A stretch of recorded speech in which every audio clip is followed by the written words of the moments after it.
One of the most enigmatic stories in the Torah is the narrative of the relationship of Yitzchak, Isaac, with his two sons, Yaakov and Esau, Jacob and Esau. It starts from the very beginning. As soon as they're born, the Torah tells us that Rivka loved Jacob, but Yitzchak loved Esau.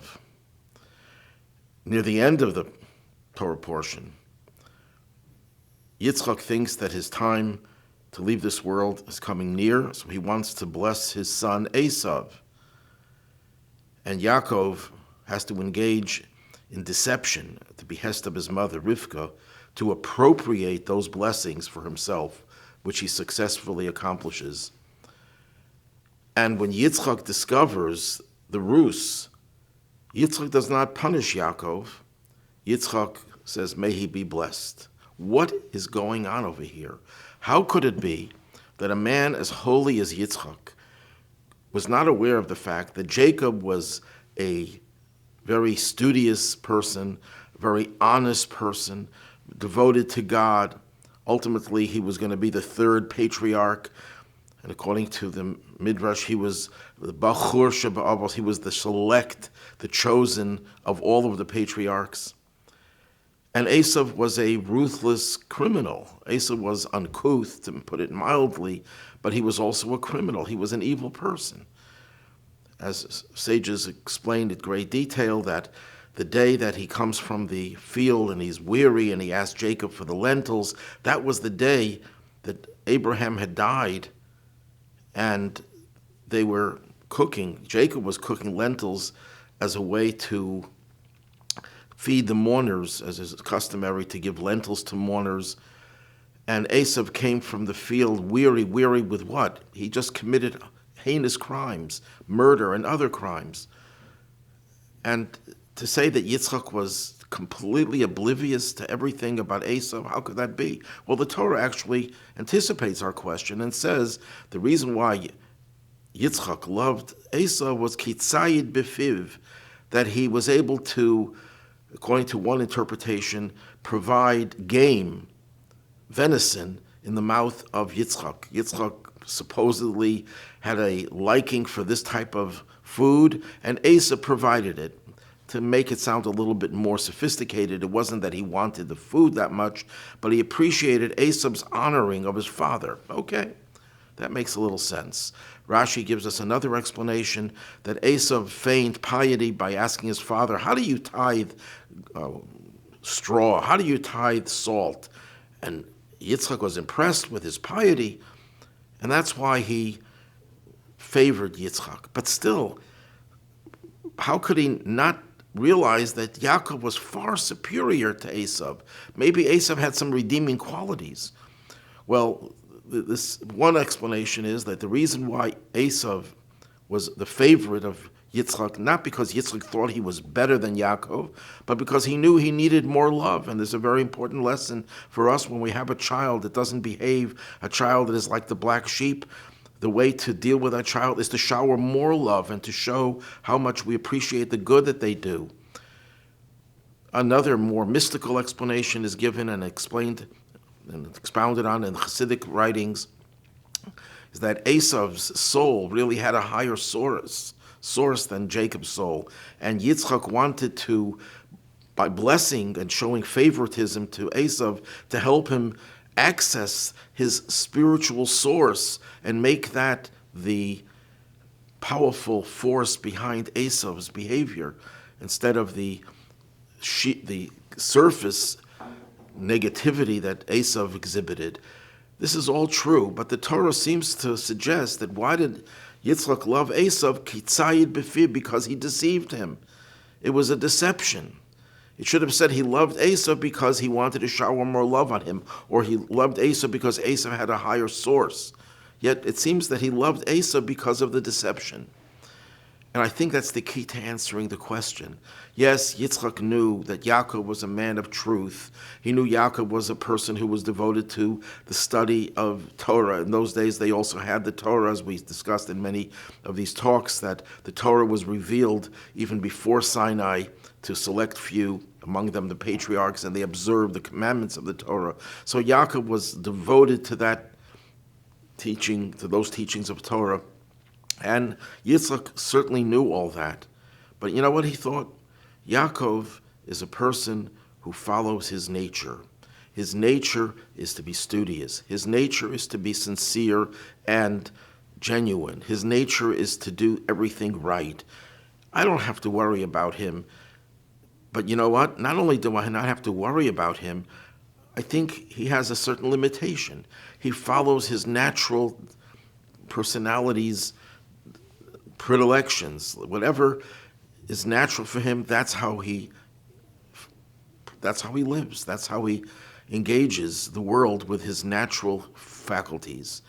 That is not enough to keep the tradition of Abraham and Isaac going. God wants us to transcend our nature. So when he sees Esau using deception, yes, he knew when Esau asked, how do you tithe salt? How do you tithe straw? He knew that Esau was not sincere about that. But the mere fact that Esau was trying to deceive his father, even though that is certainly a negative trait, Yitzchak saw in that a potential. A person is capable of going against his nature to become pious and want to tithe salt and straw.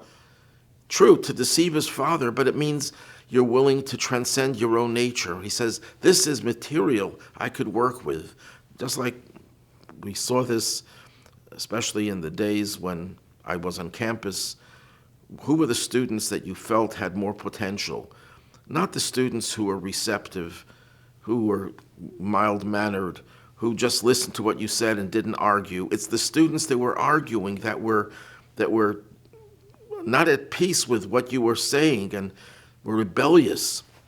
He saw Esau's rebelliousness, but he saw it, number one, in his rebelliousness itself, and he saw that he was willing to even feign piety, to go against his nature in order to impress his father. He says, I could use that deception, holy deception, and I could convert it into deception by going beyond your own faculties, beyond your own limits. That's also a form of deception. A person is born with certain faculties, certain natural tendencies, and yes, they could transcend them. They're deceiving themselves, it would seem. You're not of that nature. That's not your personality.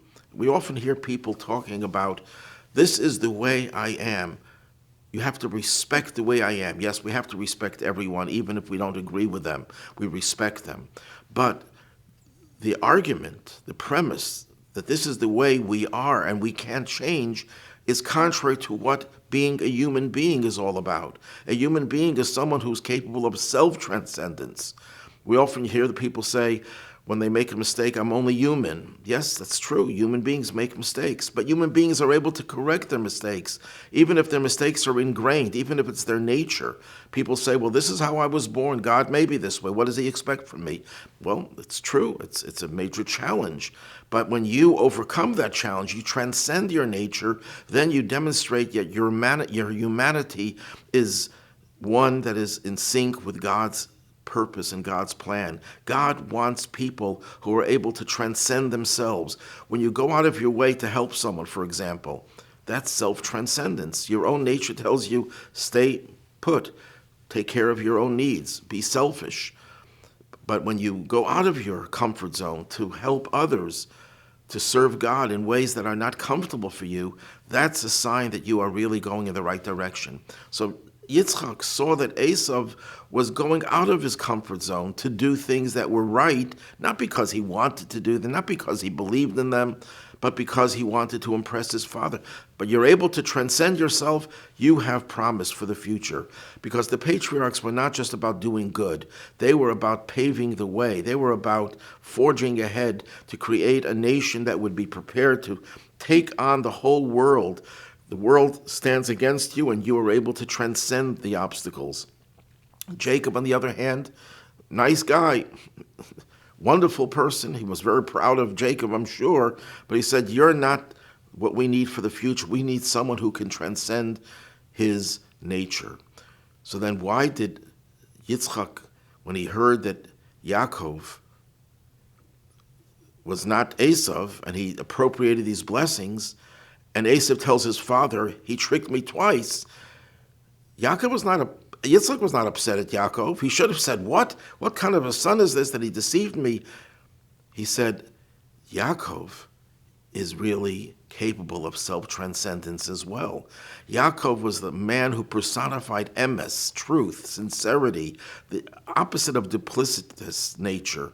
This was not his nature. His mother tells him, you go and you will do something to deceive your father. Why did she give him that idea? Because she wanted him to have this quality that would show that he also has no less of a promise for the future than Esau. That in addition to the fact that he was a righteous person, a person who exemplified the highest ideals of righteousness, in addition to that, he was able to transcend his own nature to do what his mother told him to do. And what does he do? He fools his father, and Esau reveals that this is the second time that he fooled his father to get the birthright. So Yaakov says, well, now we're dealing with someone who has this holy deception in addition to all his other qualities, and may he really be blessed. The obvious lesson is we're on the threshold of the Messianic age. You have to do something to push us over the top. And what is it that we have to do? Anything that relates to Torah and mitzvahs. Any mitzvah that we do. There are certain mitzvahs that have a special connection to redemption, like tzedakah, like learning Torah, especially the subject of redemption.